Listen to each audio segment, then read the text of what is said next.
Baik, senang sekali. Perkenalkan, saya Alfian Raharjo yang nantinya akan memandu acara dialog pada kesempatan hari ini. Dan sebelumnya saya ucapkan dulu selamat siang seluruhnya kepada Sivitas Akademika Universitas Al-Azhar Indonesia. Tepuk tangan buat Al-Azhar Indonesia. Gak lengkap rasanya kalau saat ini saya nggak memberikan pantun ya. Boleh nggak saya pantun? Boleh, oke. Nanti jangan lupa bilang cakep ya. Pergi ke kampus hati gembira. Langkah mantap penuh percaya diri. Selamat datang mahasiswa baru kita. Mari raih cita bersama UAI. Oke, satu lagi punya nih. Mentari terbit sinari dunia. Bersyukur kita pada ilahi. Di UAI menuntut ilmu mulia untuk bekal hidup dan abadi. Tepuk tangan untuk UAI. Ya, dengan kasih pantun mudah-mudahan tetap semangat ya. Masih semangat semua kan? Oke, nah kita hari ini akan mengucapkan dulu selamat bergabung juga dalam CNN Indonesia Leadership Forum at Universitas Al-Azhar Indonesia. Dan forum ini merupakan kolaborasi antara CNN Indonesia sebagai media yang senantiasa menghadirkan informasi, inspirasi, dan juga edukasi kepada publik. Serta bekerja sama dengan Universitas Al-Azhar Indonesia sebagai salah satu kampus yang memiliki komitmen kuat dalam mencetak generasi muda unggul dan juga berkarakter. Tepuk tangan. Ya, kita paham ya sebagai mahasiswa baru pasti teman-teman punya harapan yang cukup tinggi. Kira-kira nanti lulus mau jadi apa? Apakah ingin menjadi pemimpin? Apakah hanya ingin menjadi seorang pengekor saja? Pasti saya harapkan teman-teman semua ingin menjadi seorang pemimpin. Sehingga tema kita di hari ini kita akan berbicara terkait dengan responding to challenges, building young leaders for Indonesia future. Gitu ya, luar biasa banget temanya. Dan tema hari ini tentu saja dirancang untuk apalagi kalau bukan untuk kita semuanya. Sebagai generasi muda yang diharapkan bisa menjadi pemimpin-pemimpin di masa depan. Yang kita harapkan nanti pemimpin-pemimpin ini yang akan membawa perubahan besar terhadap Indonesia untuk menjadi lebih maju lagi, lebih kuat lagi, dan juga lebih berdaya lagi. Aminnya cuma sebagian doang dong, aminnya bareng-bareng. Oke. Ya, kita semua juga tentu juga menyadari ya bahwa dunia saat ini bergerak sangat cepat, kemudian era digitalisasi, perubahan iklim, dinamika geopolitik global, apalagi baru-baru kemarin ada reshuffle yang sempat dar-der-dor banget, tiba-tiba ada reshuffle, semua terkaget-kaget, tapi tentu saja tujuannya apalagi kalau bukan untuk kebaikan Indonesia.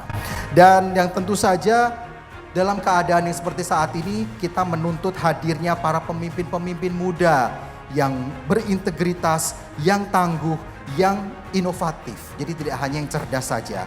Kira-kira siapa pemimpin itu? Kira-kira siapa pemimpin itu? Pemimpin itu adalah Anda sekalian semuanya. Tepuk tangan buat Anda semua. Baik, dan langsung saja untuk membahas terkait dengan tema kita, Responding to Challenges, Building Young Leaders for Indonesia Future. Kita akan hadirkan narasumber kita. Yang pertama kita panggilkan terlebih dahulu sebagai tuan rumah, Bapak kita semua. Beliau adalah Rektor Universitas Al-Azhar Indonesia, Profesor Dr. Insinyur Asep Saifuddin MSc. Kita berikan tepuk tangan.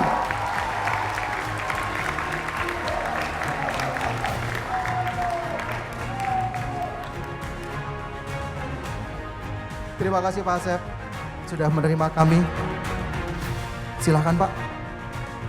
Ya, betul.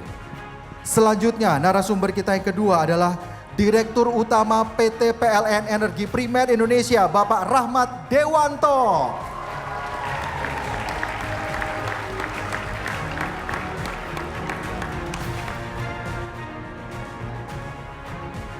Terima kasih Pak Rahmat, apa kabar? Mudah-mudahan sehat. Silahkan Pak Rahmat. Silahkan nomor 2 Pak. Dan selanjutnya narasumber kita yang terakhir, beliau adalah jurnalis yang luar biasa dedikasinya. Sampai saat ini mungkin beliau adalah legenda juga untuk jurnalis di Indonesia. Siapa lagi kalau bukan Direktur CNN Indonesia, Ibu Desi Anwar.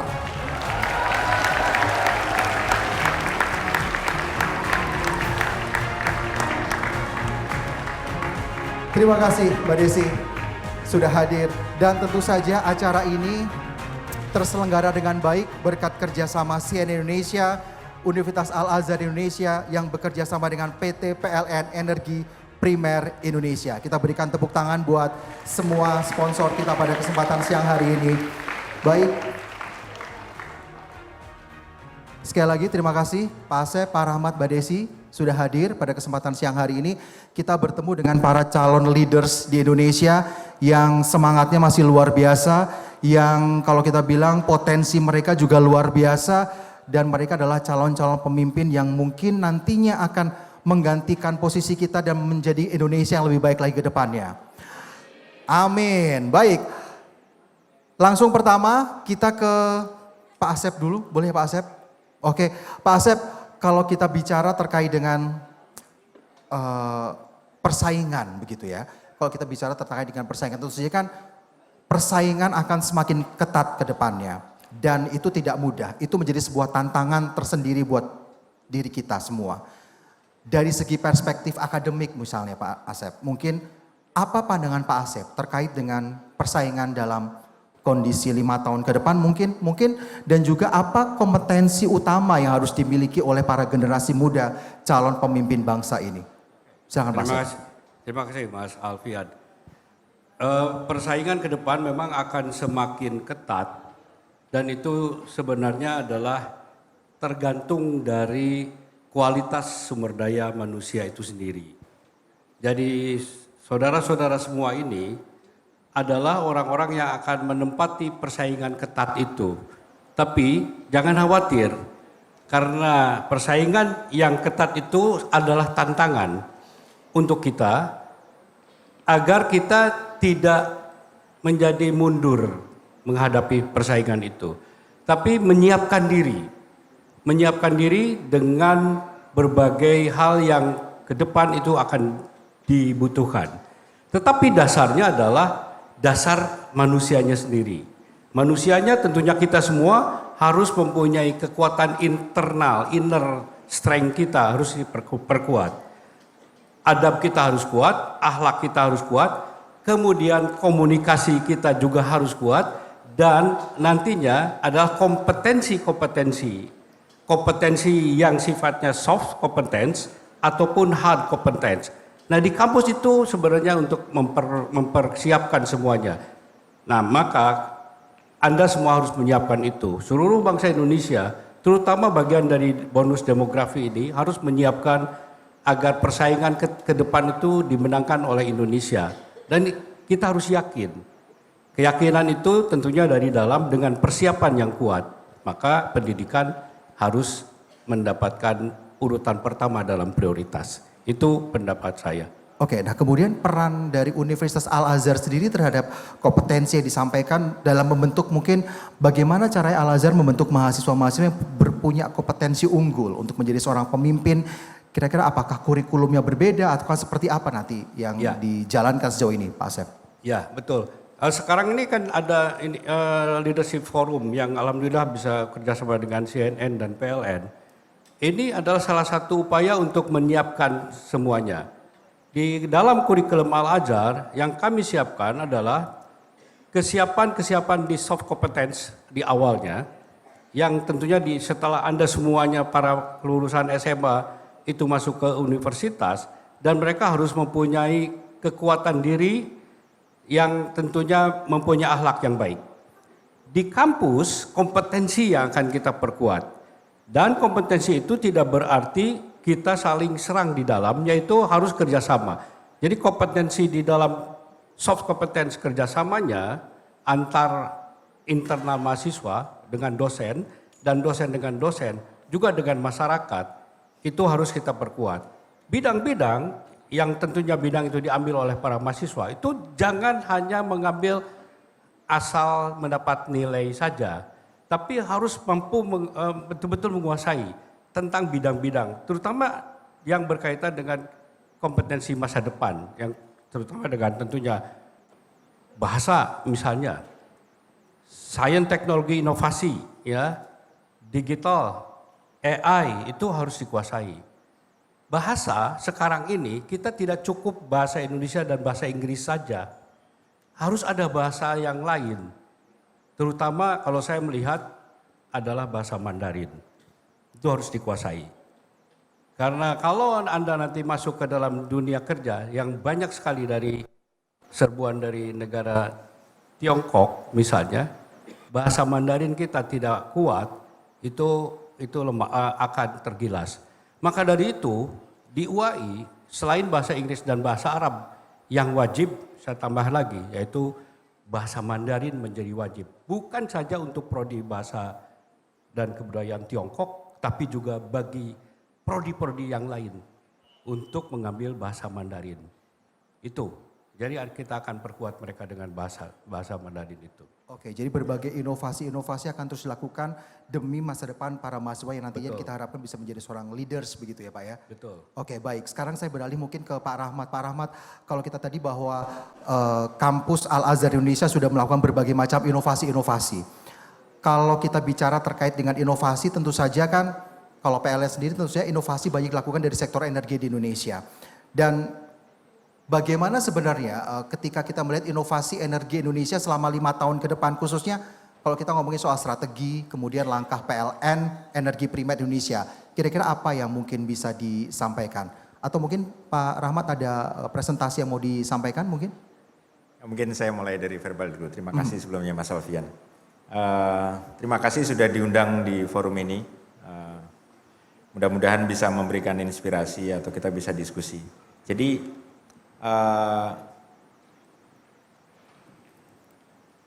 enggak, ini kalau Bapak ada presentasi, ini klikernya buat nanti Bapak. Jadi sebenarnya ini yang mungkin saya mau share ke teman-teman karena kaitannya future skill gitu ya. Future skill ke depan seperti apa gitu ya. Jadi sebenarnya kalau kita melihat apa yang terjadi di dunia saat ini ya terkait dengan energi gitu ya. Ada pergeseran beberapa tahun yang lalu, everybody is talking about climate change. Ada apa COP dan segala macam. Jadi semuanya pengen menuju ke energi hijau. Kemudian Trump jadi presiden, tiba-tiba topiknya berubah nih.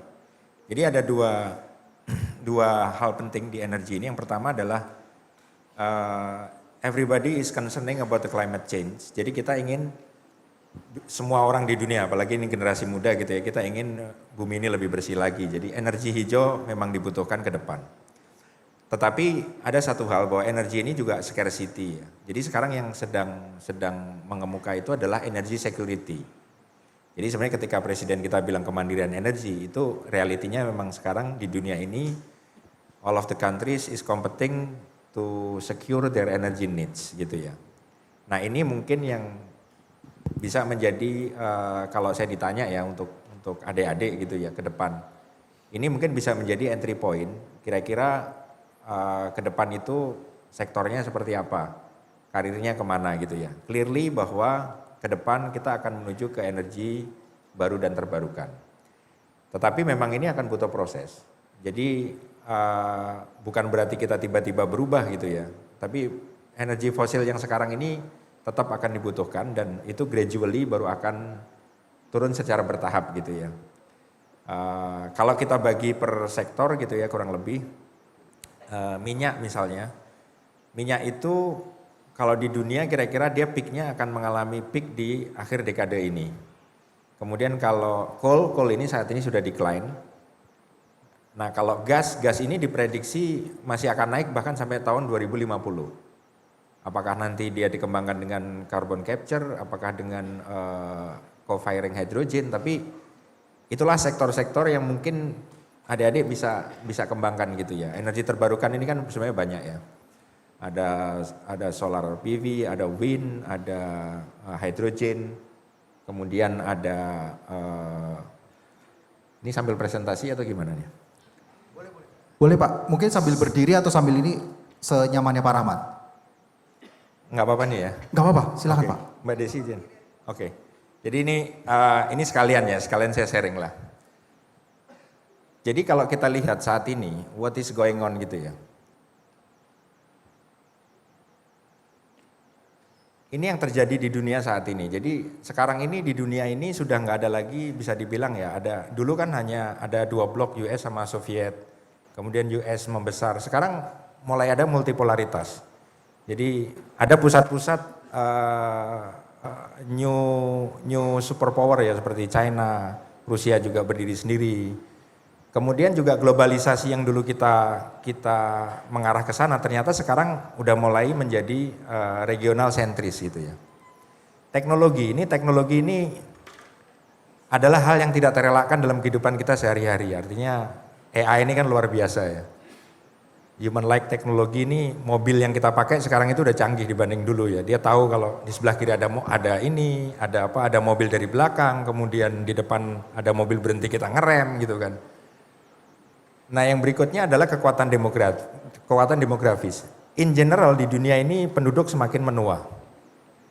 Nah Indonesia bersyukur tadi yang Pak Rektor bilang, Indonesia ini penduduknya relatif muda. Kalau saya from time to time traveling ke Jepang gitu ya, tambah lama kita traveling itu tambah tua. Udah jarang lihat orang yang muda ya. Ini mereka Japan, South Korea gitu kan, even Germany gitu. They are facing a shortage of the young generation. Ini tadi yang saya bilang, energi ini yang jadi isu sekarang adalah bagaimana menyeimbangkan sustainability going to green dengan energy security. Ini tantangan kita dan adik-adik ke depan gitu ya. Ini yang tadi saya sampaikan, ini kita ambil dari IEA dan McKinsey. Ya kita menuju ke green, tapi secara in general fossil demand ini masih akan relatif kita butuhkan. Oil yang tadi saya sampaikan ini akan peak di 2030. Coal sekarang sudah decline, nah kalau natural gas ini sebenarnya masih akan going up sampai 2050. Memang ini berbeda ya, artinya di Indonesia mungkin kita masih akan butuh minyak ke depan. Nah, Indonesia gimana? Ini tadi saya sampaikan coal di dunia turun, tapi di Indonesia akan flat. Kenapa? Karena energi demand naik. Dan kita masih membutuhkan coal ini karena juga kita harus menyeimbangkan dengan daya beli. Minyak kurang lebih flat, mungkin akan naik. Natural gas yang akan relatif naik dan ini yang baru namanya biomasa. Ini sektor-sektor kalau adik-adik tertarik di energi, natural gas, biomass misalnya ini masih akan promising ke depan. Dan isu itu sebenarnya relevan ya, artinya ketika energy security mengemuka, memang mau nggak mau Indonesia harus mulai lihat energi, menyeimbangkan energi hijau dengan self-sufficiency ya, kemandirian energi. Kemudian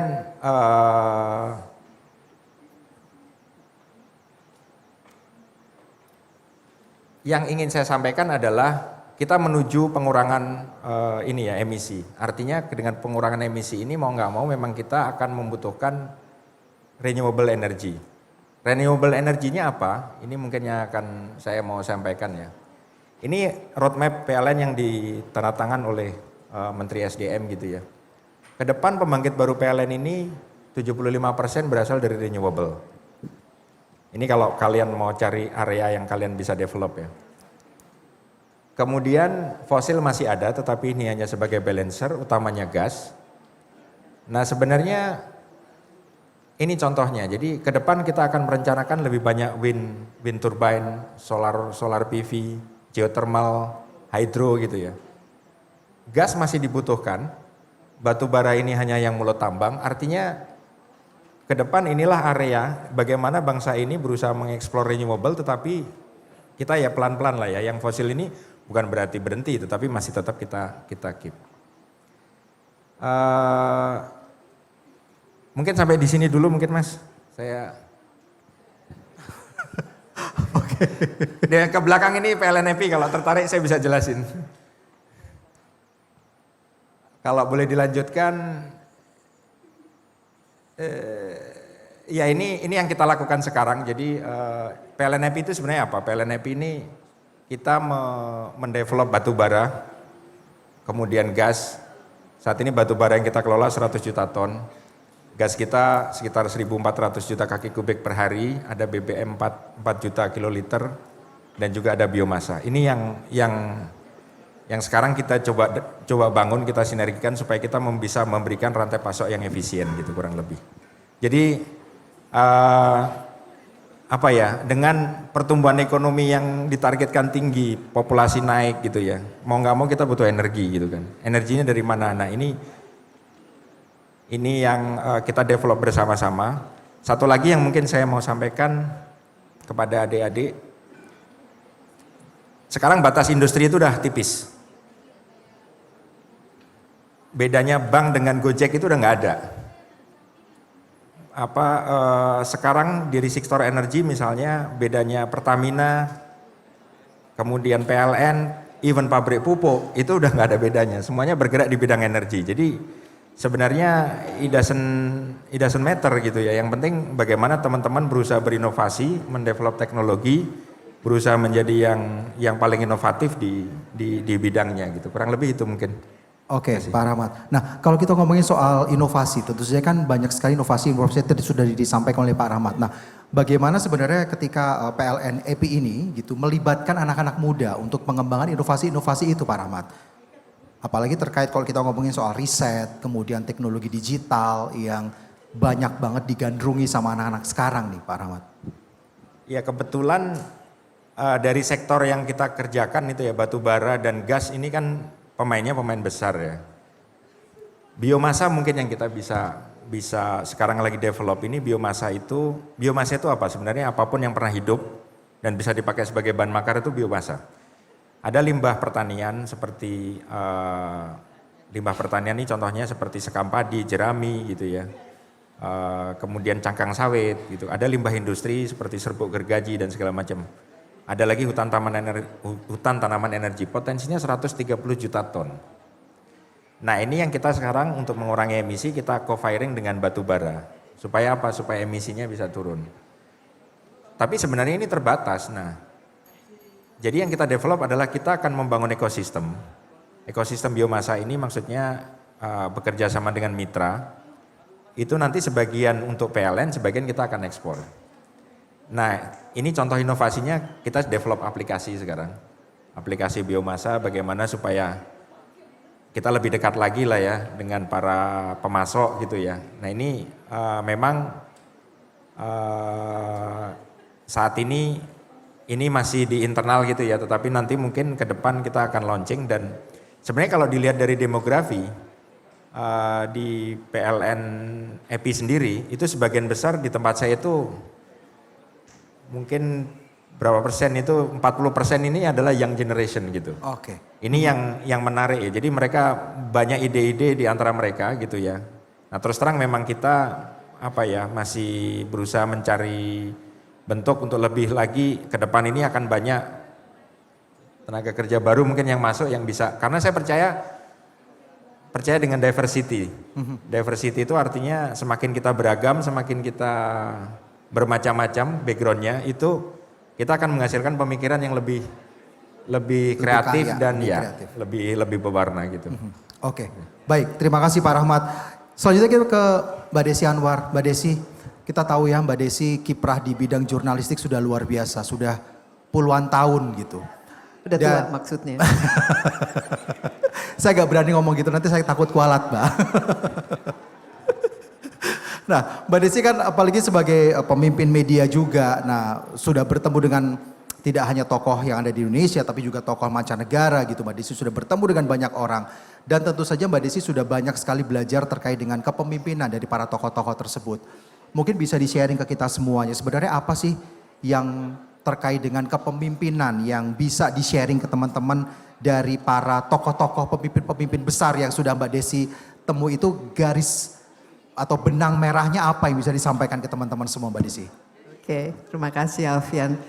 Tapi tadi Pak Rahmat bicara mengenai energi, saya tuh lagi baca energi ruangan ini ya Alfian. Terus terang saya merasa bahwa energi ini lagi low bat. Oh, Ya energinya enggak? lagi lowbat. Ayo kita ini kayaknya perlu di recharge ini energinya.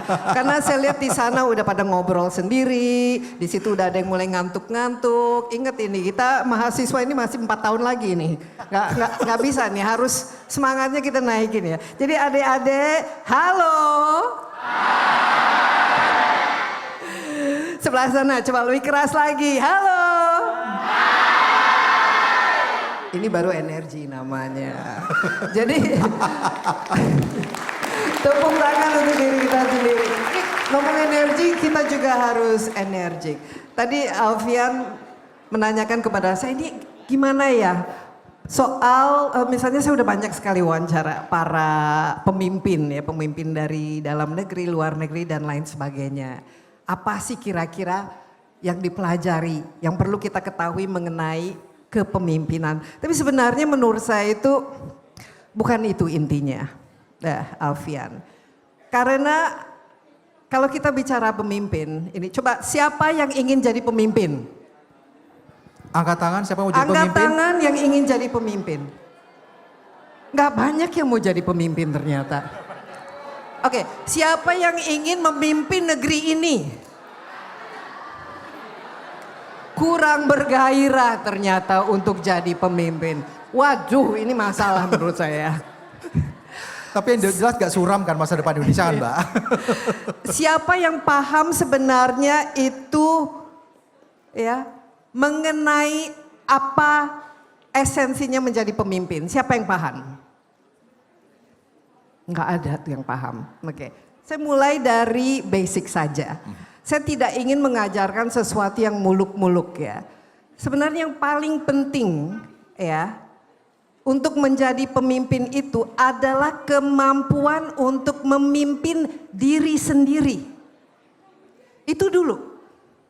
Sebelum kita bisa berpikir untuk memimpin orang lain, dan pemimpin ini jangan harus jadi presiden, jangan harus jadi menteri, jangan harus jadi rektor, jangan harus jadi dirut, CEO, bukan. Ketika kita ya dengan sekelompok teman kita, atau kita punya proyek, atau kita punya hobi yang ingin kita jalankan, kita itu perlu memimpin. Yang terutama itu adalah memimpin diri sendiri. Nah sekarang saya mau tanya nih, Alfian juga mungkin bisa jawab. Apakah adik-adik di sini perlu orang lain untuk ya menyuruh Anda melakukan sesuatu sebelum adik-adik melakukannya? Apakah itu orang tuanya atau gurunya atau bosnya itu? Misalnya ya, membereskan tempat tidur setiap hari, perlu disuruh nggak? Enggak kan? Nah itu udah mulai, ini karakter dari pemimpin. Cara membereskan tempat tidur tahu nggak? Ya. Kalau gosok gigi sebelum tidur perlu disuruh nggak? Enggak. Gitu. Ini kan namanya memimpin diri sendiri. Untuk itu yang diketahui dan diperlukan untuk memimpin diri sendiri itu sebenarnya simple. Otonomi. Tidak harus menunggu disuruh oleh orang lain untuk mengerjakan sesuatu yang memang perlu kita kerjakan. Yang sudah menjadi tanggung jawab kita sendiri. Nah sekarang balik ke tadi pertanyaannya.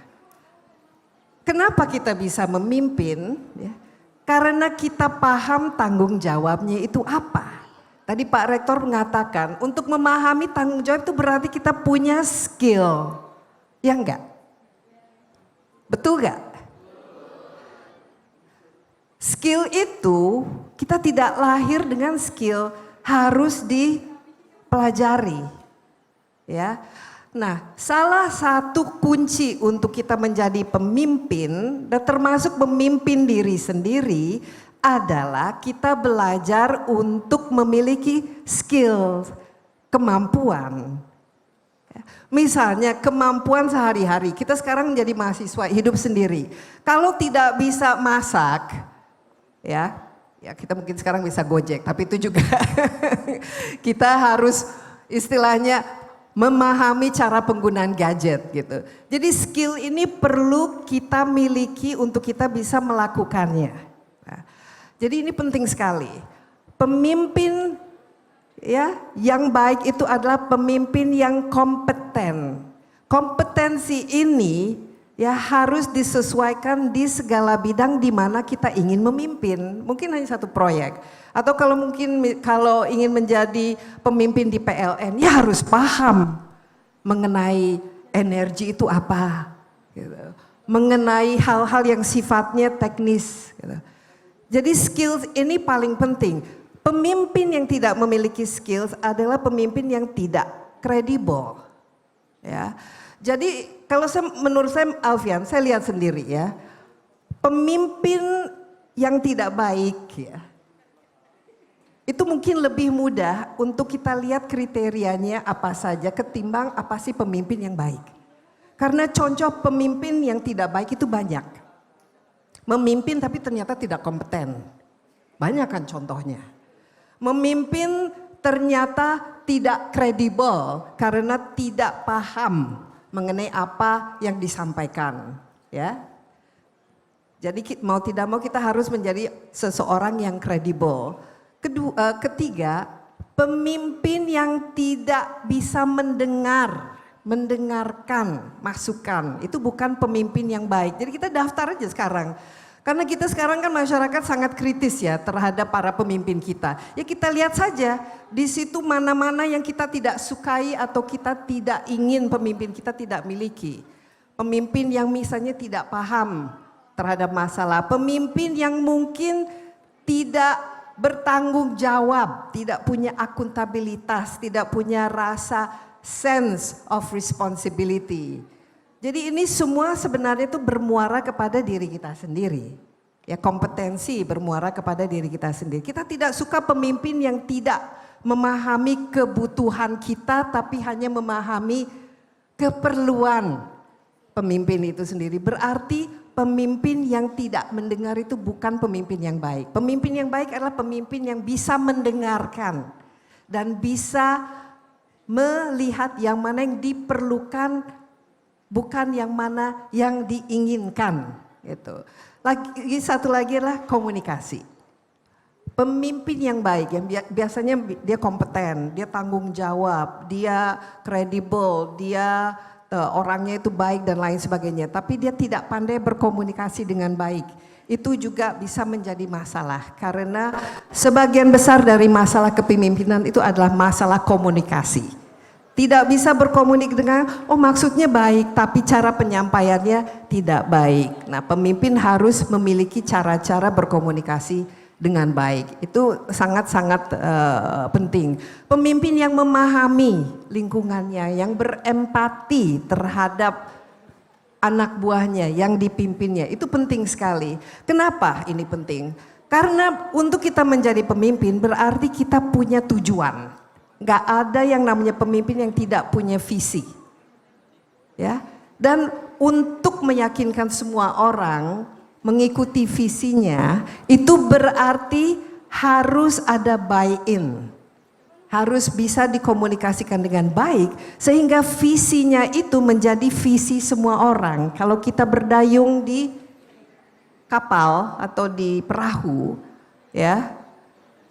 Kita harus berdayung ke satu arah yang sama, tapi tidak boleh dengan paksaan, tapi bersama-sama mengayun, bersama-sama berdayung ke tujuan yang sama. Inilah pemimpin yang baik, bisa meyakinkan untuk mencapai satu tujuan, ya, dan semua orang merasa bahwa memang ini tujuan saya juga.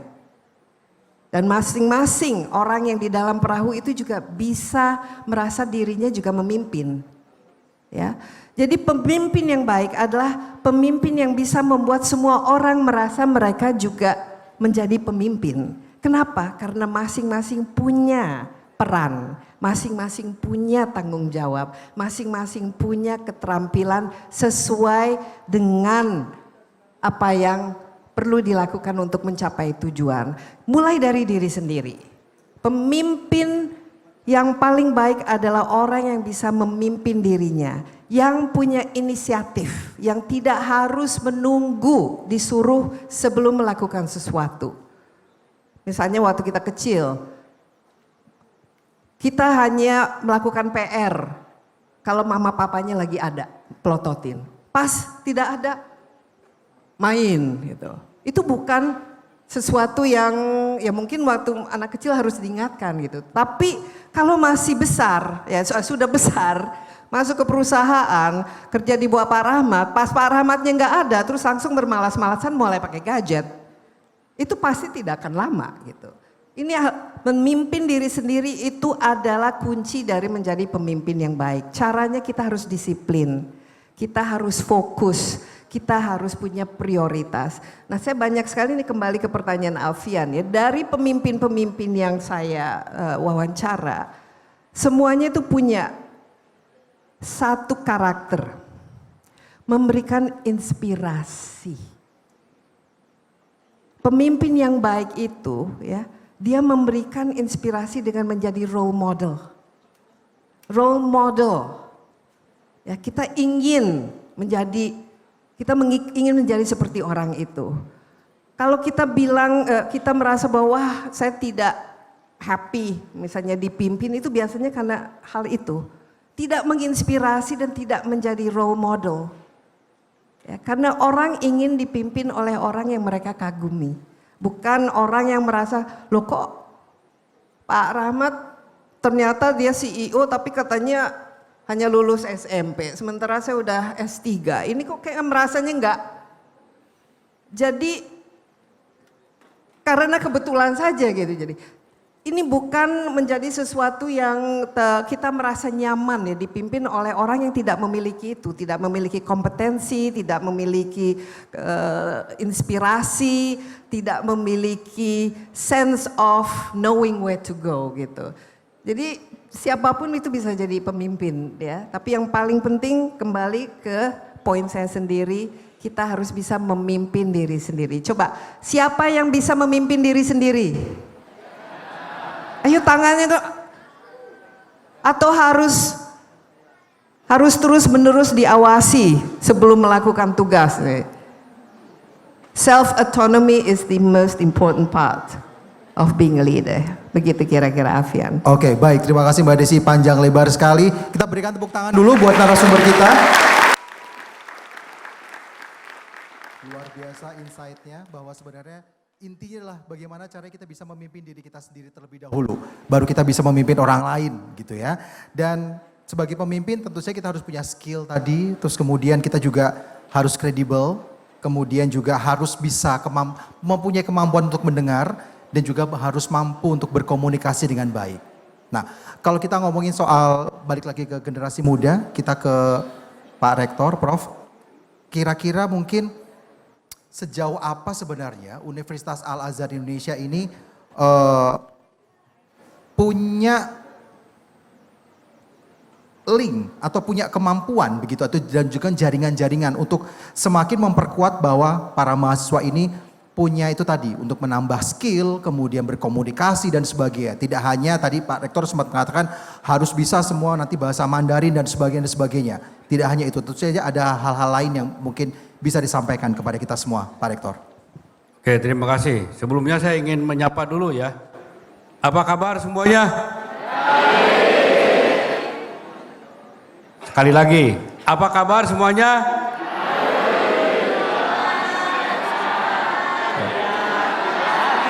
Oke, jadi gini, ini salah satu pelajaran dari Mbak Desi, bahwa kita harus memahami dirinya sendiri. Jadi ketika tadi pagi saya bertanya, apa kabar semuanya?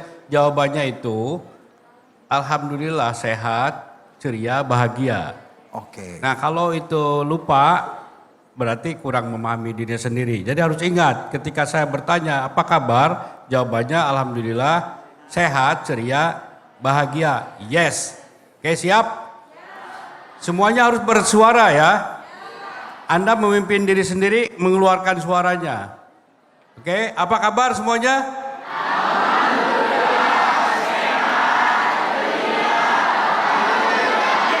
Yes, oke. Nah kayak gitu, harus semangat. Harus semangat. Di atas. Oke, yang atas. Apa kabar semua yang atas? Apa kabar semuanya?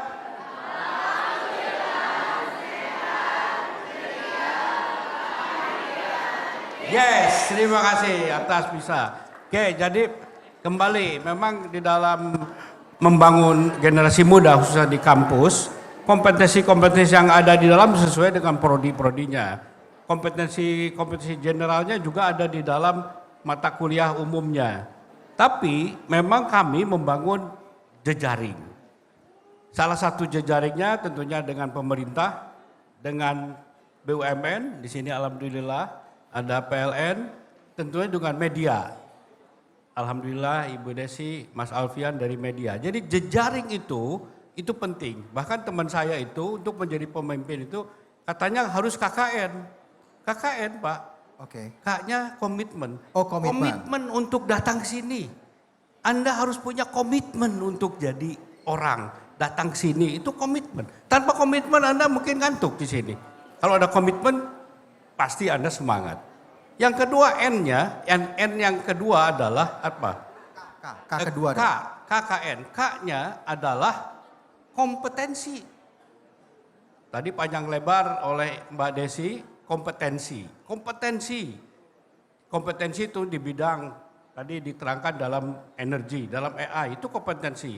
Juga perlu ada kompetensi yang disebut soft competence. Communication, ya tentunya.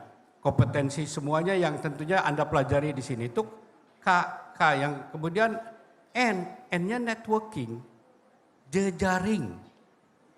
Nah jejaring ini tidak saja di dalam kampus, Anda dengan mahasiswa dalam mahasiswa harus berjejaring. Harus. Kesempatan 3-4 tahun di kampus itu harus mampu berjejaring. Sehingga nanti Anda keluar itu pun jejaring Anda itu akan semakin kuat.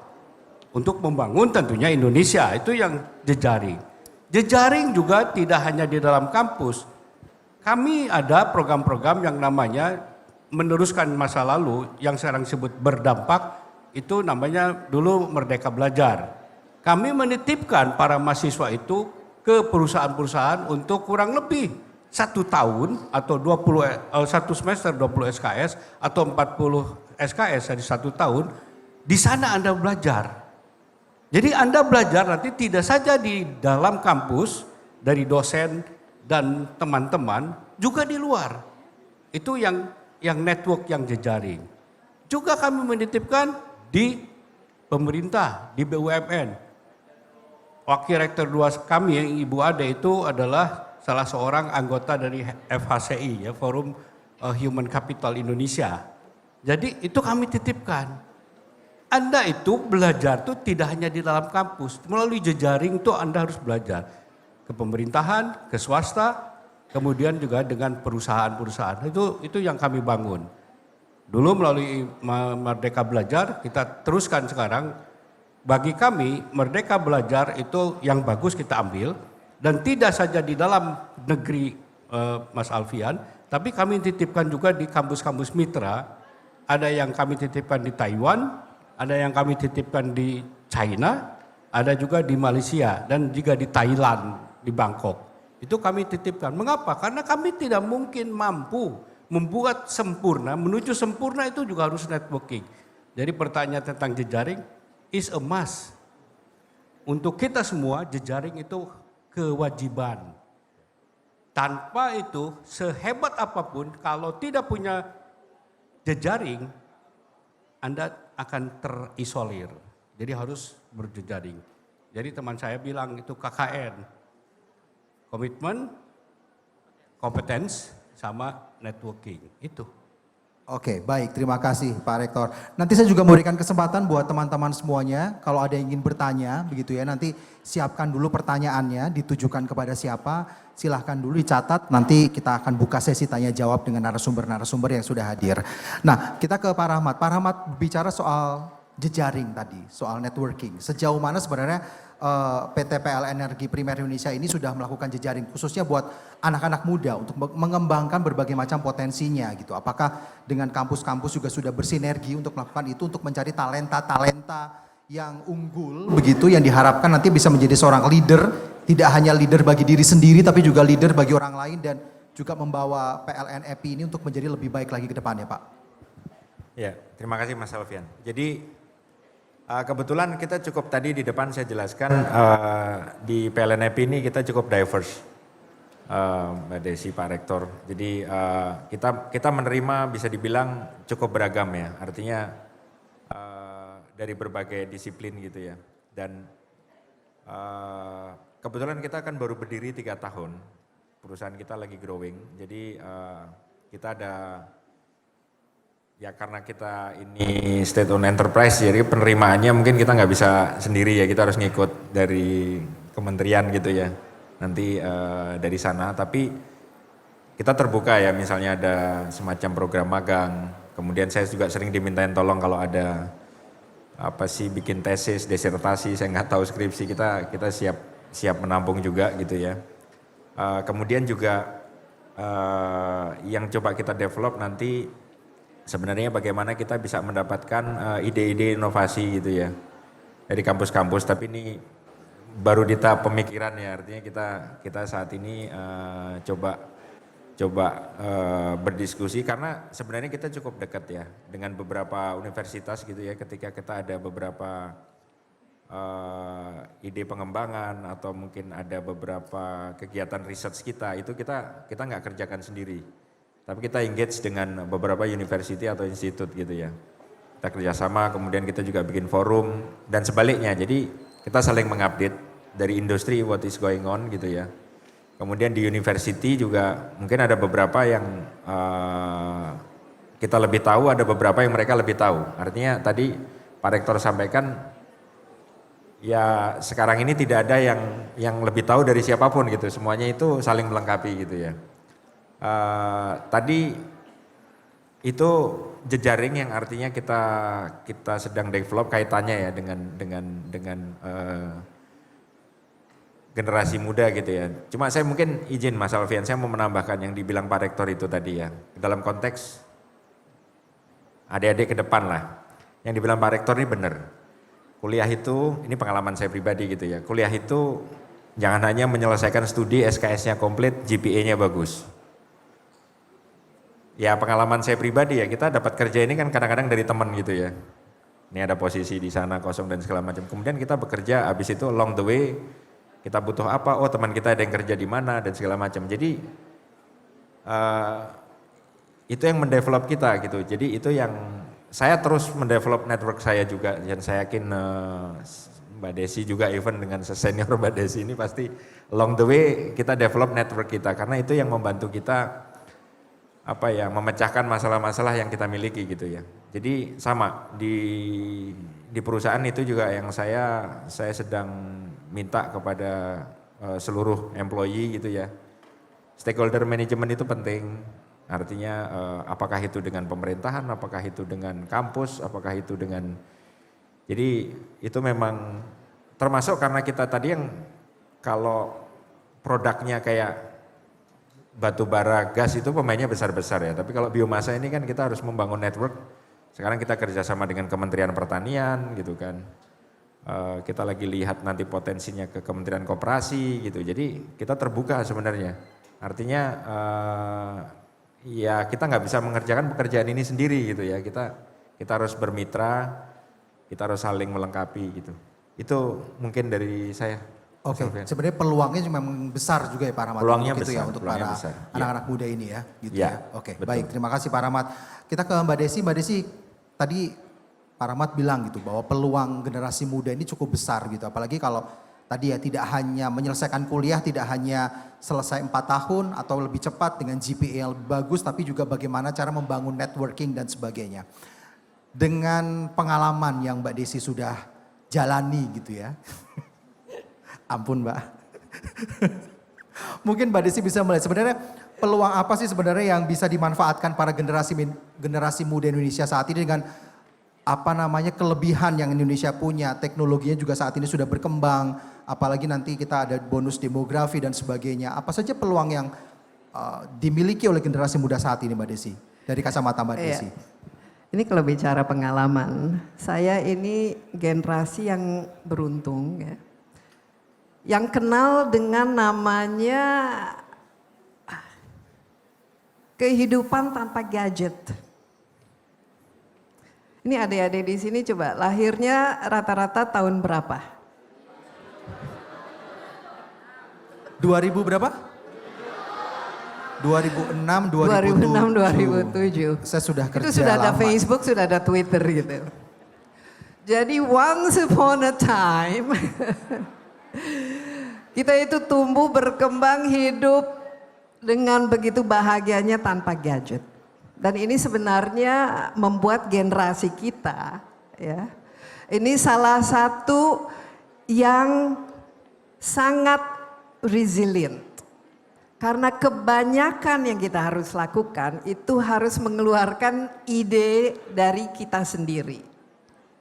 Nggak ada itu kita mau main game tinggal download app dan lain sebagainya. Kalau main ya main, kita menciptakan game, ya, sama-sama bareng-bareng. Kita kalau main, kita mainnya di luar gitu. Sementara kalau saya lihat ya, Alfian, saya kan selalu berpikir ke depan ya. Dan yang menguntungkan tapi juga menurut saya itu menjadi tantangan kalau kita bicara mengenai tantangan bagi anak muda sekarang itu, ya. Dulu itu dengan kita harus menciptakan untuk diri kita sendiri bagaimana menghabiskan waktu. Ini harus kita kreatif, misalnya selepas kita dari ruang kelas, apa yang kita harus lakukan? Sekarang kan banyak sekali pilihan untuk menghabiskan waktu. Nah, menurut saya ini menjadi salah satu tantangan adalah memanage waktu. Karena begitu banyak distraksi, itu yang pertama. Dan distraksi ini adalah musuh kita untuk duduk, fokus, disiplin, komit untuk memupuk yang namanya kompetensi. Ya, ini menurut saya itu tantangan. Banyak sekali sekarang yang nggak bisa. Atensinya itu lebih dari 1-2 menit. Disuruh baca buku misalnya, atau semuanya itu nggak bisa kalau wah ini kepanjangan. Ini lebih, semua yang lebih di atas 2 menit itu menjadi tantangan. Ya, jadi ini yang menurut saya itu harus kita bisa kelola karena teman-teman ini adik-adik di sini semua adalah digital natives. Gunakan waktu sebaiknya, ya. Karena waktu ini kalau hilang dia tidak akan kembali. Kita sekarang berbangga dengan yang namanya bonus demografi, nggak akan selamanya. 10-20 tahun lagi ini kita sudah masuk ke namanya yang tadi. Proses penuaan tapi tanpa hasilnya yang dicapai itu nggak jelas. Karena kita terlalu banyak menghabiskan waktu scrolling mindlessly on our IGs and on our TikTok. It's a waste of time. Ya, kecuali kalau kita bisa ya menggunakan gadget untuk hal-hal yang produktif. Tapi I know 90% nggak produktif sama sekali. Ya. Kita bicara mengenai kompetensi. Dulu untuk melakukan riset susahnya minta ampun. Kita harus wawancara orang, kita harus ketemu orang, ke perpustakaan, baca buku riset. Sekarang tanya sama ChatGPT, sama Perplexity, sama Claude, sama Grok, sama Meta AI. Dengan jawaban yang instan. Semuanya itu bisa. Tanpa menggunakan otak kita sendiri. Apa yang terjadi? Kita mengoutsource kepintaran kita. Kalau kita mengoutsource kepintaran kita, sama dengan kita mengoutsource orang lain. Coba Alfian, saya ingin sehat ya, saya ingin otot saya kuat. Coba Alfian tolong olahraga buat saya. Saya bayar ya Alfian ya, tolong ya push up karena saya ingin. Yang ada ya Alfian yang makin lama makin sehat, sayanya makin tidak punya apa-apa, ototnya hilang. Otak ini adalah yang sesuatu yang semakin digunakan, semakin berkembang, semakin tumbuh, semakin cerdas. Ingat itu, kalau kita tidak gunakan sama seperti ini, seperti otot ya yang kita miliki di tubuh kita tidak digunakan, itu hilang. Jadi ini kalau menurut saya itu tantangan yang paling besar, tidak menggunakan kapasitas intelektual yang kita miliki, semua kita outsource. Nanti bikin skripsi gampang, Pak Rektor nggak akan tahu. Chat GPT terus nanti ganti-ganti beberapa kata aja. Tapi semuanya ini adalah menurut saya ya, kalau melihat Indonesia emas ini menurut saya khawatir. Ketiga, tadi disebut AI, penting melakukan memahami AI. Kenapa? Kalau menurut saya Pak Rektor begini, setiap tahun 3 juta anak mahasiswa Indonesia mereka lulus masuk ke nggak tahu kemana. Antre cari kerja. 10.000 memasukkan lamarannya untuk posisi yang mungkin hanya 100. Ini wajah lulusan kita yang akhirnya kalau kita lihat sekarang dengan situasi ekonomi seperti ini, S1, S2 ya sudahlah akhirnya jadi ojek online. That is your closest thing to technology is becoming. Ya. Jadi jangan. Yang perlu dilakukan adalah kita harus memahami. AI justru kalau kita tidak kelola dan kita tidak pahami dengan baik akan menggantikan posisi. Ini saya paling gampang di China itu ada, Alfian itu ada AI sekarang yang tinggal baca berita, kita nggak diperlukan lagi. Suaranya mirip, ya, bentuknya orang nggak akan tahu. Karena ini semua yang kita lihat di layar kita nggak tahu ini asli atau tidak. Karena AI sudah bisa menggantikan. Itu pertama. Jadi hati-hati. Jadi apa yang harus kita miliki? Ini tantangan ini, kita bicara tantangan. Adalah kita harus memiliki skills yang membuat kita tuh memiliki uniqueness. Jadi lihat pada diri kita sendiri. Apa sih kekuatan saya? And focus on that strength. Karena sekarang menjadi pengacara nanti diganti kok. Apapun yang memiliki algoritma. Dan hampir dikatakan setiap tindakan manusia itu ada algoritmanya. Ya enggak? Apa yang memiliki algoritma pasti bisa digantikan oleh AI. Ini menjadi tantangan. Ini membuat saya tuh khawatir melihat bagaimana perkembangan. Nah, apakah Pak Rektor di sini, kita di sini sudah menyiapkan untuk itu? Kita juga sebenarnya nggak terlalu tahu. Ya, tapi yang saya bisa sampaikan di sini, kita itu manusia memiliki, ya, namanya itu indera, berpikir, ya, melihat, mendengar, mengucap, meraba. Itu yang teman-teman itu harus dengan sadar, ya, kesadaran itu tingkatkan. Kalau sekarang hanya pakai satu, yaitu jari untuk scrolling. Setiap menit yang kita habiskan untuk scrolling itu indera kita tuh hilang. Indera berkomunikasi hilang. Saya lihat anak-anak Gen Z sekarang tidak pandai berkomunikasi karena semua komunikasi dilakukan lewat WhatsApp. Berbeda dengan saya berbicara sama Alfian. Sehingga tidak ada empati.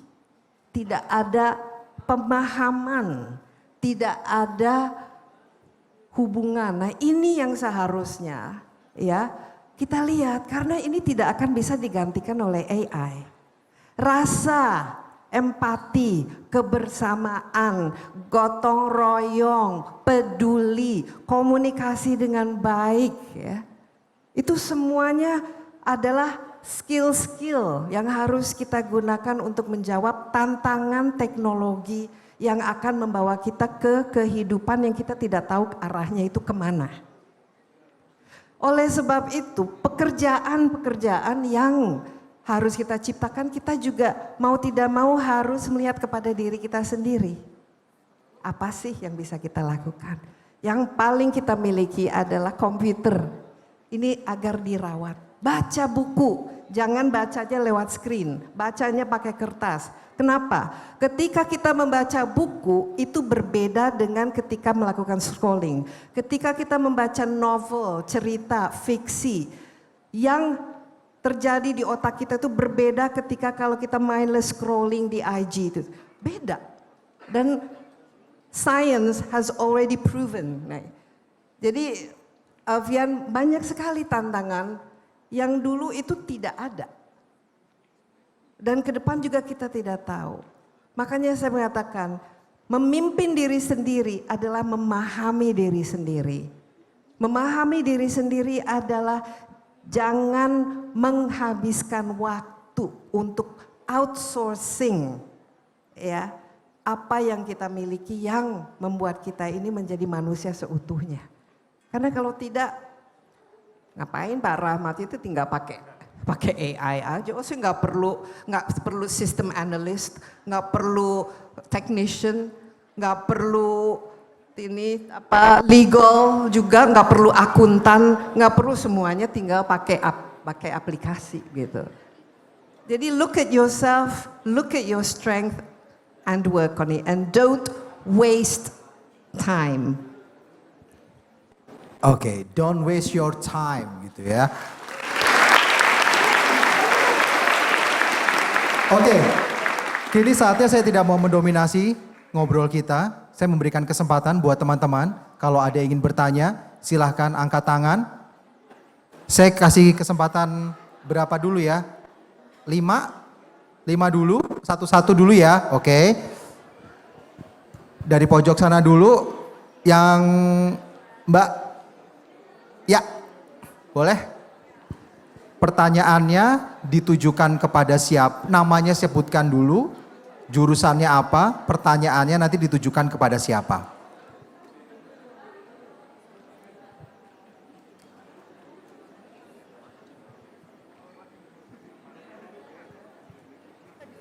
Oke, sudah? Oke, udah. Silahkan.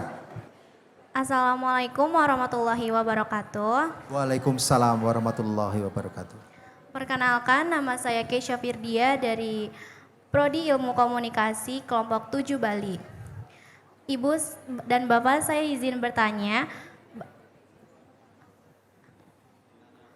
lebih tepatnya untuk Ibu pertanyaannya. Ibu siapa? Oh, Ibu Desi. Oh, Ibu Desi. Oke, silahkan Keisha. Bagaimana caranya mengelola diri dengan kepribadian kita yang bergantungan dengan full AI? Tidak ada kontribusinya dari otak kita sendiri untuk mencapai proses leadership yang jelas. Terima kasih. Waalaikumsalam warahmatullahi wabarakatuh. Waalaikumsalam warahmatullahi wabarakatuh. Silahkan Mbak Desi.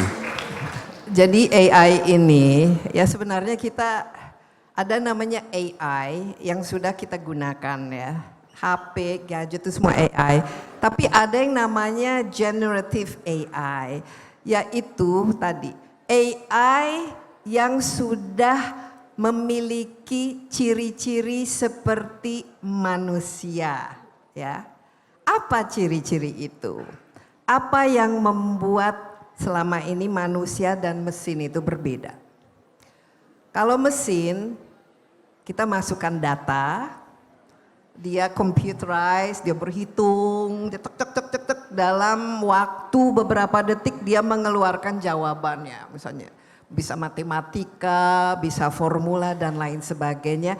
Yang manusia tidak bisa melakukannya dengan cepat, kecuali mungkin ada anak-anak yang mereka luar biasa gitu, genius. Kalau generative AI itu adalah berbasis machine learning.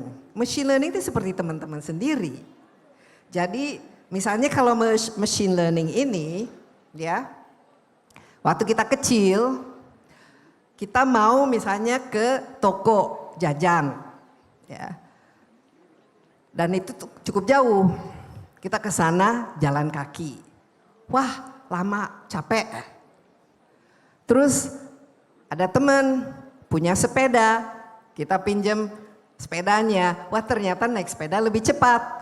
Jadi pas kita mau ke toko, kita naik sepeda aja. Kita belajar bahwa ternyata naik sepeda itu jauh lebih cepat. Tiba-tiba ternyata di ujung jalan itu ada ojek. Wah, ojek bisa lebih cepat lagi. Gitu. Kita belajar bahwa kalau mau ke toko nggak perlu naik jalan, nggak perlu naik sepeda, kita tinggal naik ojek. Nah, tiba-tiba ternyata ada GoFood. Ya ngapain ke toko? Kita bisa pesan online. Kita belajar. Belajar dari proses kita bereksperimen dengan cara-cara yang berbeda. Akhirnya kita punya konklusi, ya. Mesin yang namanya generative AI persis dia lakukan itu. Kita masukin data, datanya ABCD. Tapi dia lihat ini mana nih? Dan hebatnya dia itu bisa tadi networking dengan mesin-mesin lain ya bekerja untuk mendapatkan jawabannya. Oleh sebab itu teman-teman bisa menulis pertanyaan di AI ya di ChatGPT, di Grok dan lain sebagainya. Pertanyaan itu sangat rinci, dia bisa memberikan jawaban yang detail. Karena dia belajar. Tapi yang terjadi, yang sering terjadi itu adalah jawabannya mungkin dia juga halu. Mungkin dari situ jawabannya nanti ada misalnya Alfian, saya sekarang kalau belanja saya nggak kemana-mana, saya beli online. Gitu. Terus mungkin kalau Alfian gimana? Oh kalau saya lebih gampang lagi gitu. Saya bikin sayap, saya terbang sendiri ke toko, jauh lebih cepat gitu. Tapi kan itu tidak berdasarkan, tapi itu konklusi yang valid. Karena memang lebih cepat gitu, cuman kan tidak mungkin dilakukan gitu. Nah ini kembali ke AI. Pertama ya, apa yang adik-adik perlu lakukan di sini itu memahami AI itu apa sih? Generative AI itu apa? Silakan gunakan ChatGPT-nya untuk belajar supaya kita lebih memahami. Jangan hanya gunakan secara pasif, tapi gunakan secara aktif untuk meningkatkan kemampuan dan cara kita berpikir. Jangan kita outsourcing sementara kita sendiri kosong, tapi justru gunakan AI ya. Supaya kalau dulu tanpa AI mungkin saya hanya kreatifnya itu 10%, dengan menggunakan AI saya lebih kreatif lagi 100%. Tapi bukan menggunakan AI itu untuk menggantikan yang seharusnya saya lakukan. Jadi ini hack your brain with AI. Tapi untuk itu kita harus pahami dulu. Ya, ketika kita menggunakan gadget, kita harus pahami gadget ini siapa yang buat, untuk apa, siapa yang paling diuntungkan dengan kita menggunakan gadget. Jadi that's how you learn, ya. You need to actually understand how AI works, gitu kira-kira. Iya, jadi sebenarnya AI itu hanya alat bantu aja, bagaimanapun. It's a tool. It's a tool, It's gitu tool. ya. It's not a master. You are the master. Betul. Gitu. Karena intinya dari kita sendiri sebagai penggunanya, begitu ya Mbak Desi ya. Oke, mudah-mudahan menjawab ya Keisha ya. Selanjutnya dari sebelah sini. Sebentar, kita urut dulu ya dari sana ya. Itu deh yang cowok yang pakai topi hitam. Apa penutup kepala hitam, pakai kacamata. Yang ini yang depan. Yang ini nih.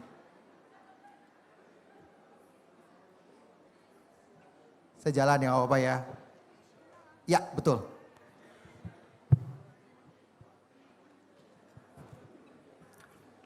Perkenalkan, nama saya Farid Hegara Merila, saya dari Prodi Hukum dari kelompok 9 suku Aceh. Saya mau nanya ke Pak Rahmat, Pak. Pak, semisal di masa depan dan Bapak masih menjadi direksi PLN. Nah, di direksi PLN Bapak ternyata ada mega korupsi di PLN yang Bapak pegang.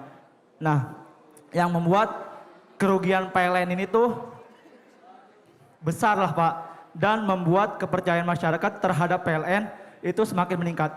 Tapi di sisi lain ada pihak swasta yang menjadi saingan PLN, misalnya aja Pak, kayak misalnya Salim Group gitu, ingin membuat saingan Bapak yaitu pembangkit listrik tapi dari swasta. Nah, langkah apa yang Bapak lakukan sebagai direksi untuk membangkitkan kepercayaan publik terhadap PLN, serta apa yang akan Bapak lakukan untuk PLN itu sendiri supaya masyarakat ini yang tadinya di PLN kemudian pindah gara-gara mega korupsi itu, Bapak mau ngembalikin konsumen-konsumen ini ke PLN lagi Pak. Langkahnya apa sebagai Bapak? Cukup sekian, terima kasih. Oke.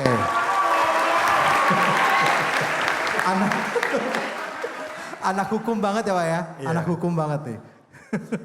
Ya ini banyak asumsinya di sini. Yang pertama saya nggak tahu, ini direksi itu kan amanah ya. Jadi any day, anytime. Amanah ini kapan aja bisa datang, kapan aja bisa pergi.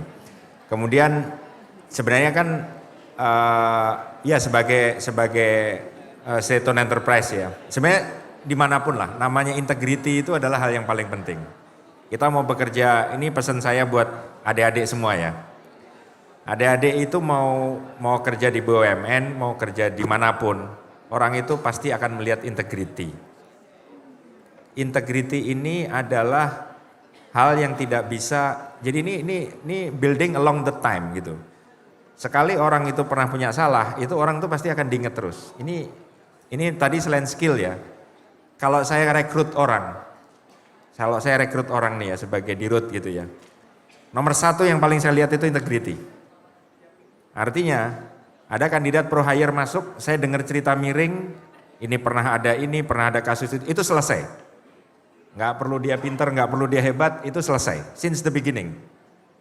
Jadi ya oke lah, ini asumsinya case study-nya bener gitu ya. Harusnya ya ini kan proses sebelum ke atas ini kan ada prosesnya ya. Jadi harusnya yang di atas itu integritinya sudah proven lah. Tapi ya oke, katakanlah ada kasus seperti itu. Anggap aja ini kan kasus case study gitu ya. Jadi di company kita itu punya GRC ya, Good Corporate Governance gitu ya. Ada governance, risk and compliance.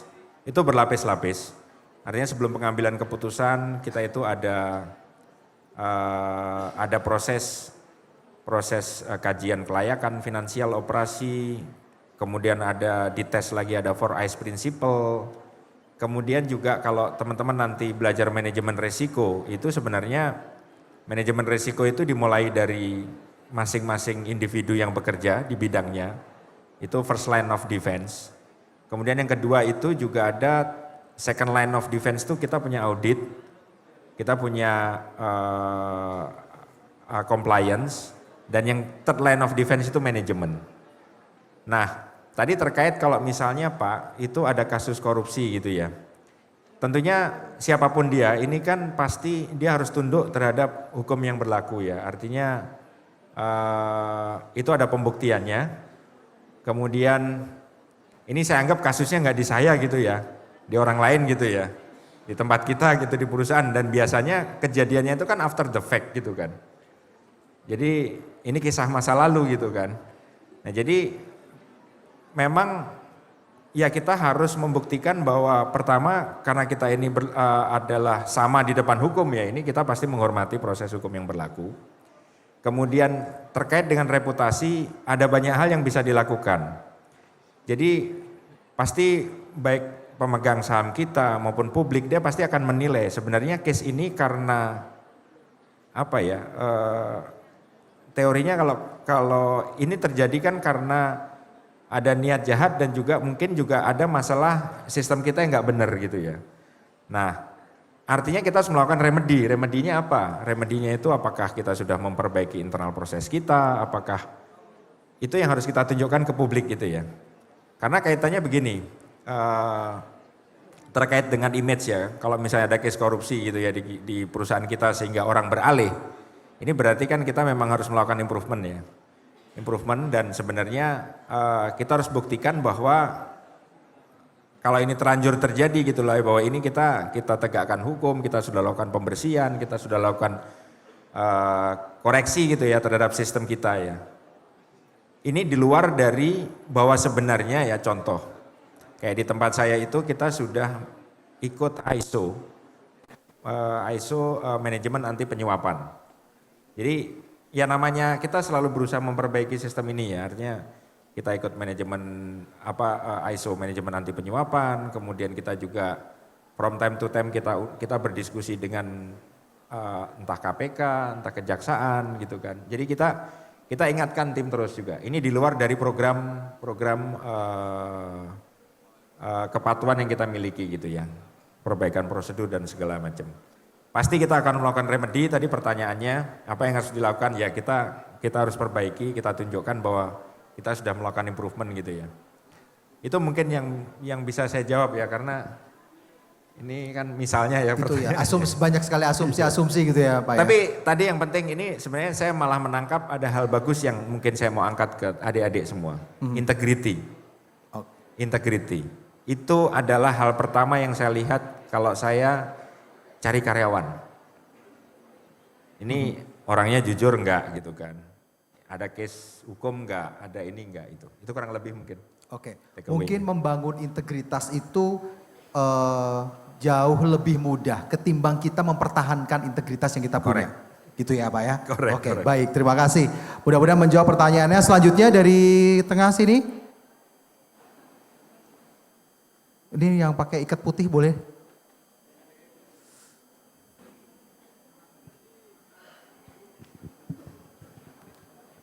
Sebelumnya, Assalamualaikum warahmatullahi wabarakatuh. Waalaikumsalam warahmatullahi wabarakatuh. Nama saya Aji Santika dari program studi Teknik Elektro. Alasan saya sendiri masuk Teknik Elektro kan mau jadi engineer ya, seorang engineer. Tepuk tangan dong, tepuk tangan. Amin, amin, amin.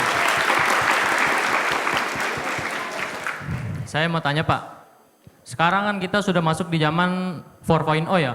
Di zaman digitalisasi, zaman teknologi sudah maju, banyak AI dan robot. Alasan saya kuliah ini kan mau jadi engineer di masa depan Pak. Kuliah saya ya mungkin 4 tahun dengan jangka waktu yang belum tentu ya kan. Saya mau tanya. Kenapa belum tentu jangka waktunya? Harus tentu dong, harus tentu dong. Saya mau tanya ke Pak Rahmat. Di kacamata Pak Rahmat, menurut pandangan Pak Rahmat, 10-15 tahun ke depan, sosok engineer itu bakal digantikan oleh AI atau robot atau tidak? Jika dapat digantikan, bagaimana solusinya? Apakah seorang engineer itu bisa, gimana cara untuk mendapatkan SDM-nya agar dapat bersaing dengan AI dan robot? Begitu Pak, terima kasih. Oke. Ini topik hangat banget ya, persaingan antara manusia dengan AI ini memang jadi tantangan juga di sebenarnya. Menakutkan gitu, takut posisi kerja manusia digantikan oleh robot dan juga AI. Gimana Pak Rahmat? Oke, ini sebelum saya masuk ke situ ya, saya mau agak mundur sedikit lah. Tadi kan jadi gini, adik-adik semua. Adik-adik di sini kan udah punya jurusan ya. Ya enggak? Ini yang saya alami ya, mungkin adik-adik lebih bagus dari saya ya. Saya itu dulu kuliah juga salah milih. Maksudnya along the way kita itu, jadi ini yang perlu kalian develop ya. Tadi yang Mbak Desi sampaikan, cari strength kalian, cari passion kalian. Bisa jadi yang kalian pilih itu bukan passion kalian. Menurut adik-adik saya ini kuliahnya jurusan apa dulu? Jadi saya kuliah ngambil satu jurusan, pada akhirnya jurusan itu hanya pintu masuk. Tetapi ketika kita bekerja, itu kita akan selalu adjust, akan selalu adapt, akan selalu mencari mana yang terbaik buat kita. Nah sama dengan engineer tadi ya. Jadi mungkin saya agak sedikit cerita gitu ya, kuliah saya tuh di ekonomi, tapi kemudian saya berurusan dengan banyak insinyur, kemudian di komersial saya banyak berurusan dengan lawyer. Jadi tidak ada satu bidang studi pun yang, jadi jangan bayangin bahwa ini ya memang benar di Di elektro saya mau jadi insinyur gitu ya, nanti mau kerja entah di PLN lah, entah di software company lah gitu kan. Itu is fine. Tapi jangan menutup diri kalian. Peluangnya ada di mana-mana dan belum tentu itu passion kalian. Itu yang saya mau bilang ya. Jadi kalau saya di elektro Pak, berarti nanti saya lurus mau, ya nggak apa-apa, tapi jangan menutup diri gitu ya. Belum tentu itu passion kalian. Jadi saya kuliah dulu di economics, ternyata passion saya nggak di situ. Akhirnya, ternyata passion saya di komersial, di business development, ketemu orang. Akhirnya ilmu yang kepake juga bukan ilmu yang saya pelajari di kuliah, itu kira-kira hanya 20%. Sisanya saya harus belajar hukum, saya harus belajar engineer, saya harus belajar. Itu yang tadi Mbak Desi bilang, jadi ini apa ya, tapi dulu nggak ada AI, jadi saya harus buka buku, baca itu. Cari bukunya, saya mau belajar tentang listrik kah, tentang liquefied natural gas, saya cari buku. Sekarang teman-teman lebih gampang kan, tinggal dibuka ya, tapi itu gunakan jadi tools untuk menemukan ini bener nggak, cocok nggak gitu. Jadi jangan take it for granted gitu ya. Nah ke depan menurut saya ada beberapa porsi, jadi kalau semua orang menggunakan AI, kira-kiranya jawabannya kan sama kan. Nah bagaimana teman-teman menggunakan AI ini sebagai tools dan tidak semua pekerjaan ini akan tergantikan oleh AI. Tidak semua, artinya AI ini kalau saya nanya di ChatGPT itu kan dia berdasarkan asumsi yang dia tahu. Contoh misalnya saya ditanya rasio dari kebutuhan gas untuk pembangkit listrik berapa. Kalau saya nanya AI itu bukan jawaban yang di Indonesia pasti.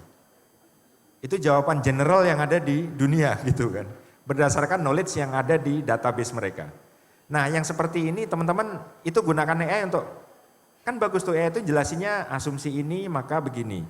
Kalau asumsi, jadi misalnya dengan hit rate sekian asumsinya begini, dengan asumsi per unitnya sekian maka begini. Logiknya ini yang kalian pakai, tapi belum tentu asumsinya kan benernya. Ini yang bisa membuat kalian belajar. Saya yakin apapun jurusannya itu masih relevan. Sebenarnya kalian kan belajar logik. Yang diajarin ini kan logik. Dan kalian harus terbuka dengan disiplin ilmu yang lain. Itu pesan saya. Jadi tidak ada jurusan yang lebih baik dari yang lain. Know yourself, kalian sukanya ketemu orang apa ketemu barang. Itu yang menentukan karir apa yang kalian pilih. Dan percayalah, belum tentu apa yang kamu pilih sekarang itu adalah passion kamu. Ini mungkin yang di-develop terus ya. Meskipun teknik elektro. Sekarang juga banyak teknik elektro kerja di bank misalnya. Gitu kan. Jadi, Pak saya masih relevan nggak Pak? Ya make yourself relevan. Kalian harus berusaha mengeksplor. Tidak berarti bahwa pokoknya karena saya kuliahnya di sini, saya berkarir di sini, enggak dong. Ini opportunity-nya ada di mana gitu. Jangan-jangan jadi jurnalis gitu kan. Jadi moderator gitu kan. Enggak tahu, itu maksud saya. Jadi kita memang harus lebih kreatif dari AI itu sendiri gitu loh. Karena kalau kita berusaha mengcompete AI dari sisi kecepatan menghitung, dari sisi itu is useless lah. Tapi kita berusaha cari peluang. Dan peluang itu ya benar, yang kita juga nggak tahu berapa tahun lagi ke depan seperti apa. Tapi itu tadi ada beberapa yang saya tertarik dengan Mbak Desi, itu menarik sekali. Banyak AI yang tidak bisa dilakukan seperti kita ketemu orang, ada emotional relationship, communication gitu ya. Ini saya juga belajar banyak di sesi ini. Kemudian bagaimana kita meng-convince people, public speaking, kemudian itu soft skill yang kalian harus develop dari sekarang. Networking tadi gitu ya. Itu mungkin ya, jadi elektro masih relevan. Banyak yang bisa dieksplor di situ. Nanti saya akan kasih jawaban yang sama, apapun jurusannya itu masih relevan. Tapi jangan menutup diri dan jangan terbatas pada apa yang kita bayangkan yang ada di sekarang. Kita nggak tahu nanti. Itu mungkin jawabannya, makasih. Oke, baik, terima kasih Pak Rahmat. Yang penting adalah temukan passion kalian. Jangan hanya membatasi diri terkait dengan jurusan kuliah yang kita ambil begitu ya. Oke, baik, sekarang dari sini, yang hijab hitam, yep, boleh. Sebutkan nama, kemudian pertanyaannya ditujukan kepada siapa. Izin perkenalkan, nama saya Vela Antika Yura dari Prodi Akuntansi. Pertanyaan saya tertuju untuk Ibu Desi. Oke. Sebelumnya izin pernyataan dan pertanyaan saya itu diangkat dari 2 topik, yaitu bullying your leaders for Indonesia's future dan kesenjangan gender atau genderisasi. Jadi di era globalisasi ini yang bisa dibilang udah cukup maju, masih banyak atau ada sumber daya manusia yang skeptis atau meragukan skills perempuan untuk menjadi seorang pemimpin. Dan ada juga kasus yang dimana laki-laki atau oknum yang merasa kalau saya ini nggak perlu mengikuti apa yang perempuan bilang. Jadi mereka masih punya pikiran saya nggak perlu menuruti apa yang pemimpin perempuan yang arahkan karena saya laki-laki, seperti itu. Jadi pertanyaan saya untuk Bu Desi, apa tips and trick dari Ibu, dari pandangan Ibu, cara develop skills for women leader, caranya gimana untuk mereka tuh dipercaya oleh seluruh Indonesia atau seluruh sumber daya manusia, kalau kita sebagai perempuan itu bisa memimpin, nggak hanya laki-laki. Terima kasih. Oke, tepuk tangan, luar biasa pertanyaannya. Sebenarnya kalau dari segi kualitas banyak sekali contoh justru pemimpin perempuan itu jauh lebih efektif ketimbang cara laki-laki memimpin.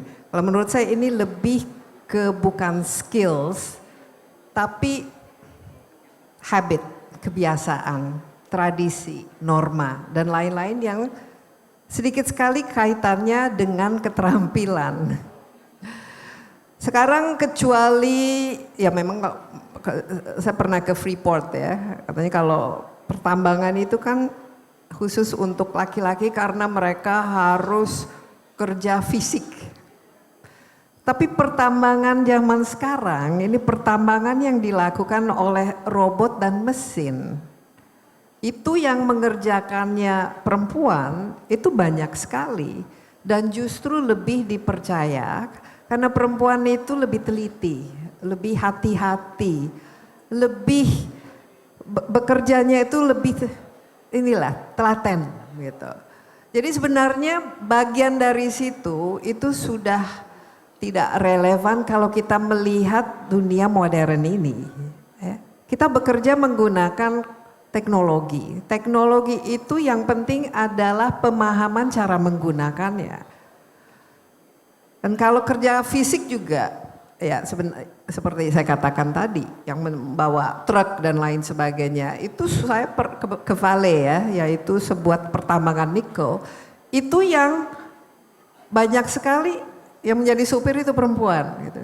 Jadi lebih ke bagaimana keinginan kita ya untuk melakukan pekerjaan itu dan untuk memimpin dalam melakukannya. Nah, yang terjadi dalam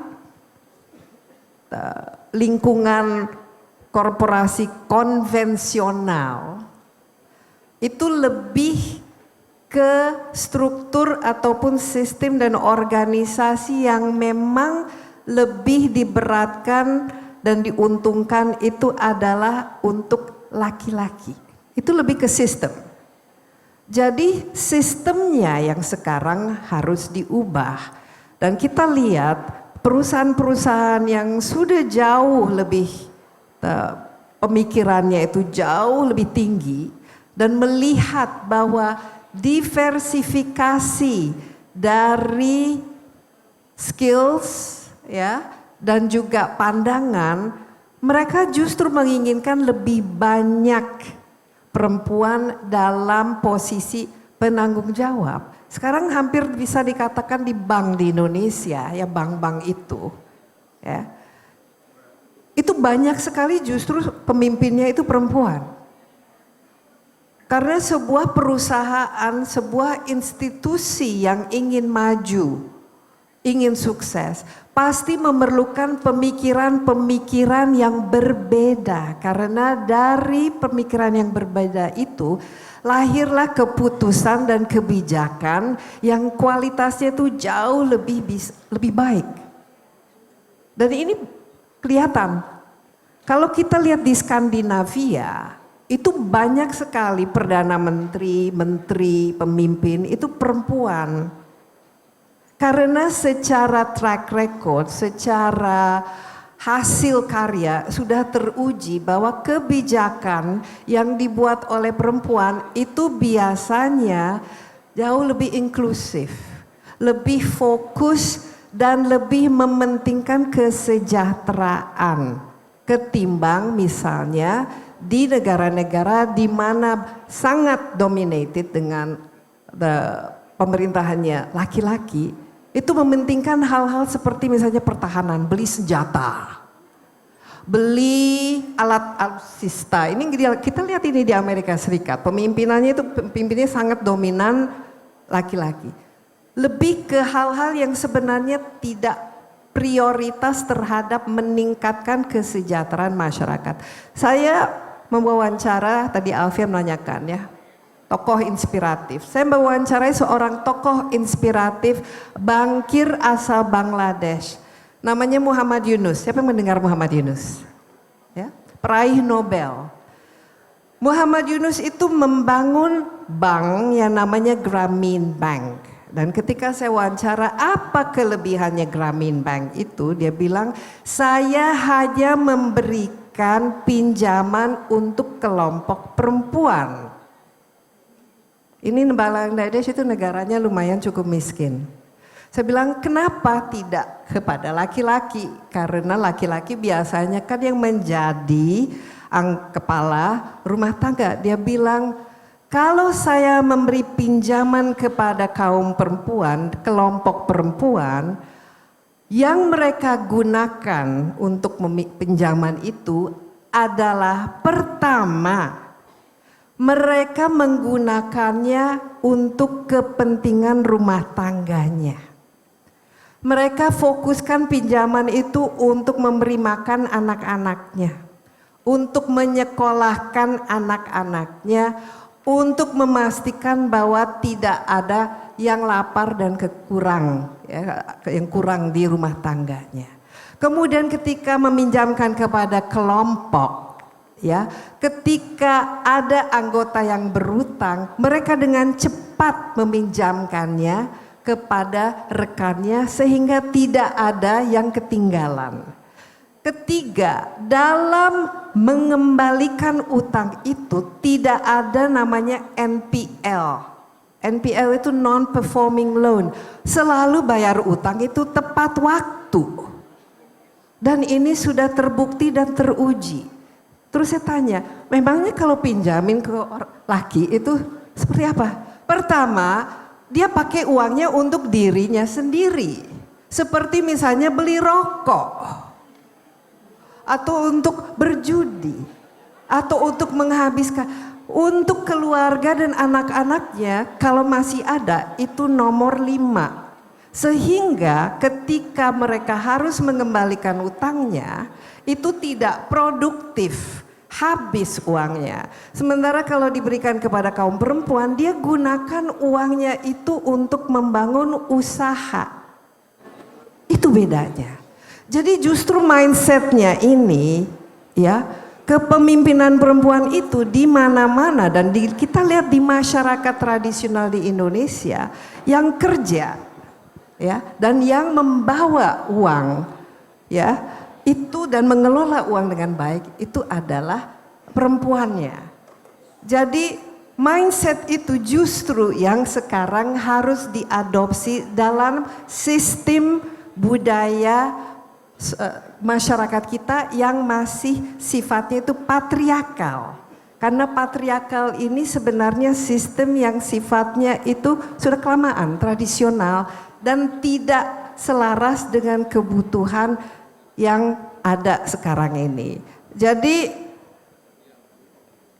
Di samping itu, skills yang dimiliki perempuan dan sudah teruji, dan soft skills yang dibutuhkan untuk melawan AI ini, pertama adalah skills berkomunikasi.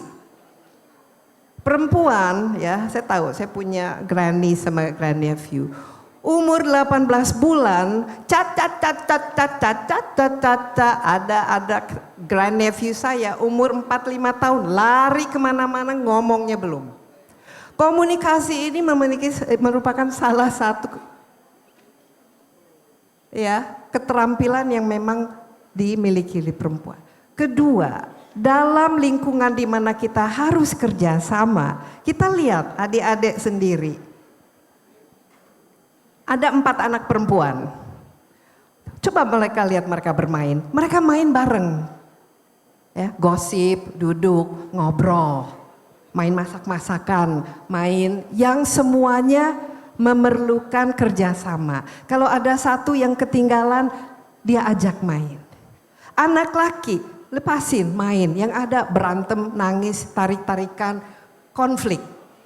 Ini merupakan untuk dunia yang akan dikuasai oleh AI, soft skill seperti ini justru yang akan menjadi langka. Ya, empati, melihat orang susah.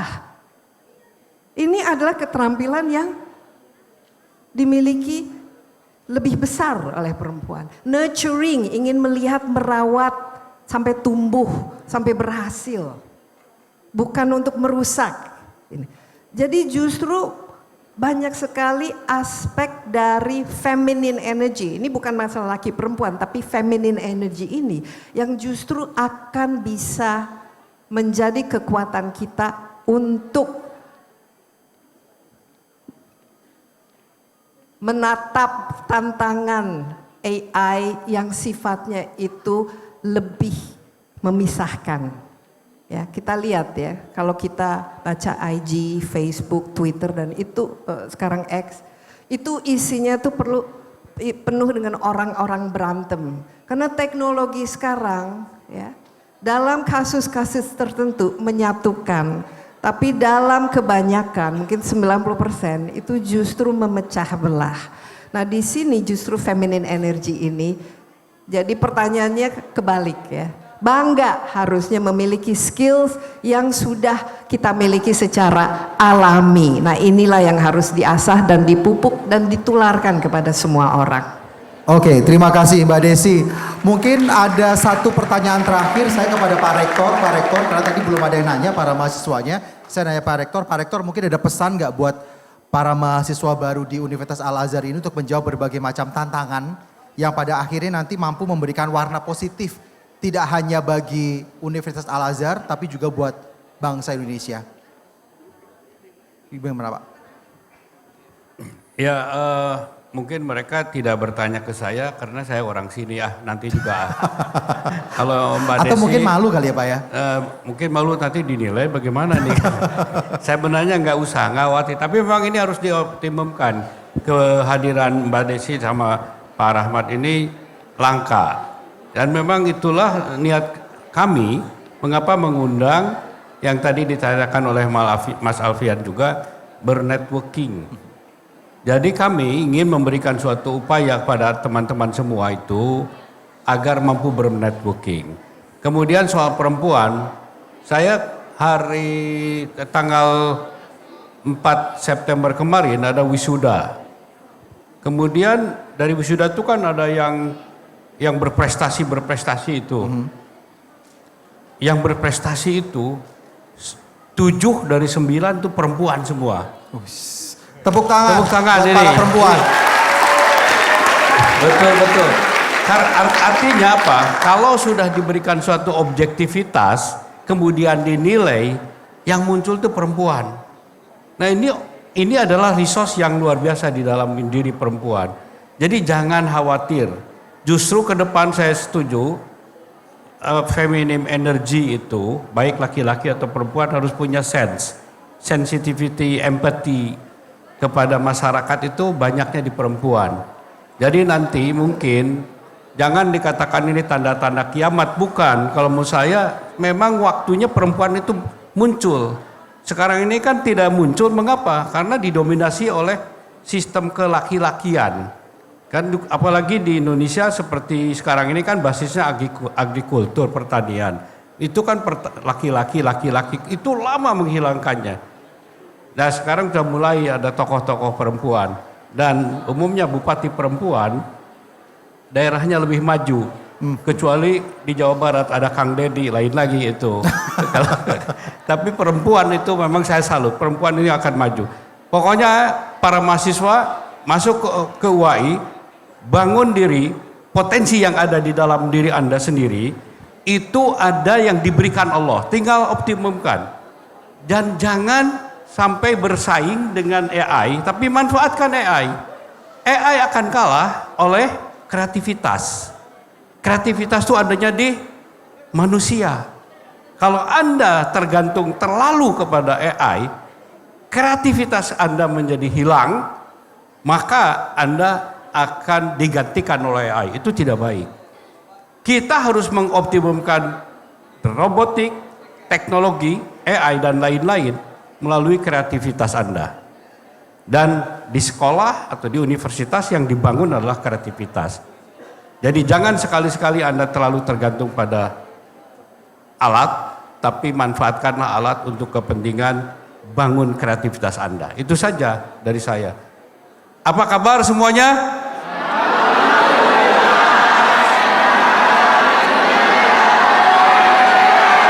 Yes, wow, itu